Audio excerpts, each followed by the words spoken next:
দর্শক, আজকে আমরা চলে আসছি আমার দোস্ত কাশেমের বাড়িতে, ধুলগ্রাম কালীবাড়ির পাশে। তো ওর কাগজি লেবুর গাছ আছে, খুব সুন্দর লেবু হয়, প্রচুর ফলন ধরে লেবু গাছটাই। ও প্রায় বাজারে এগুলো বিক্রি করে, খুব স্বাদের লেবু। তো আজকে এই লেবু আমরা নিতে আসলাম। পাশাপাশি সুমন আঙ্কেল দুইটা ছাগল, খাসি ছাগল কিনতেছে আমার দোস্ত কাশেমের কাছ থেকে, যার কারণে আসা। তো এখন এই লেবু আমরা আজকে কিছু লেবু ছিঁড়ে নিয়ে যাব। এই যে আমি ছিঁড়তেছি, দেখুন দেখুন, খুব কাগজি লেবু, খুব স্বাদের লেবু। কাটা আছে গাছে, অবশ্যই হাতে কাটা ফুটে গেলে সমস্যা আছে, তারপরও চেষ্টা করব কিছু লেবু ছেঁড়ার। তারপর সঙ্গে থাকবেন।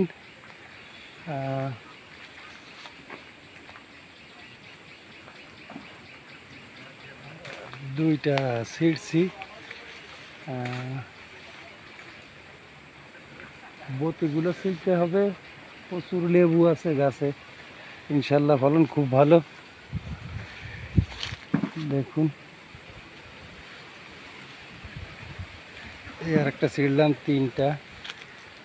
একটা ব্যাগ আছে, ব্যাগের ভিতরে রেখে দেবো, ব্যাগে রেখে দিলাম।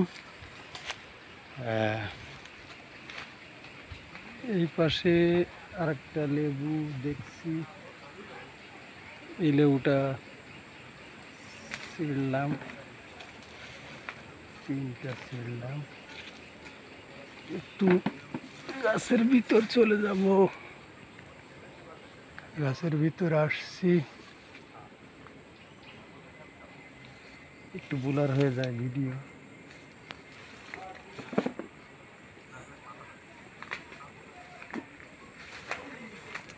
কাটা প্রচুর গাছে। এই লেবুটা একদম বতি লেবু, দেখুন কত সুন্দর লেবু।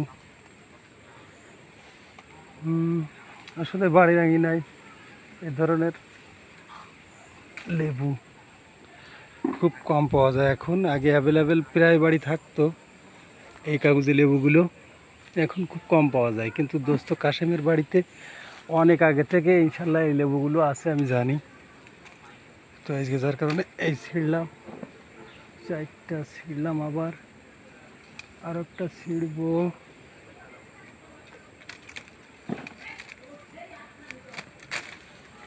এই দেখো কত সুন্দর কাগজি লেবু, অরিজিনাল দেশিটা।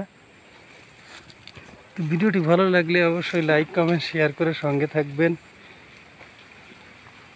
ব্যাগের ভিতর দেখুন, ব্যাগের ভিতর রেখে দিচ্ছি আমি। এই লেবুগুলো আজকে নিয়ে যাব বাড়িতে। তো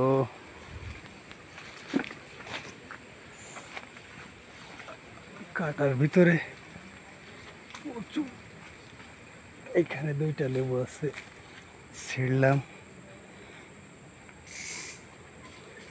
আর দোস্ত কাশেমও ছিঁড়তিছে, সুমন আঙ্কেল, মাসুদ ভাইয়া এবং মিকাইল ভাই, ওরা 100 লেবু নেবে। ওরা অবশ্য টাকা দিয়ে কিনে নিচ্ছে। আর মজার ব্যাপারটা আছে, আমার দোস্ত আসলে আমার কাছে তো টাকা নেবে না, যার কারণে আমি আলাদা ছিঁড়তেছি। আর দোস্ত কাশেম ছিঁড়তেছে 100 লেবু আলাদা। দর্শক, ভিডিওটি ভালো লাগলে লাইক, কমেন্ট, শেয়ার করে সঙ্গে থাকবেন। কাশেমের এই যে লেবু গাছ, ফুল গাছ, বড় গাছ, বাগানের ভিতরে, বাড়ির পেছনে, যার কারণে অতটা ভিডিও ক্লিয়ার হচ্ছে না। তো সবাই ভালো থাকুন, আল্লাহ হাফিজ।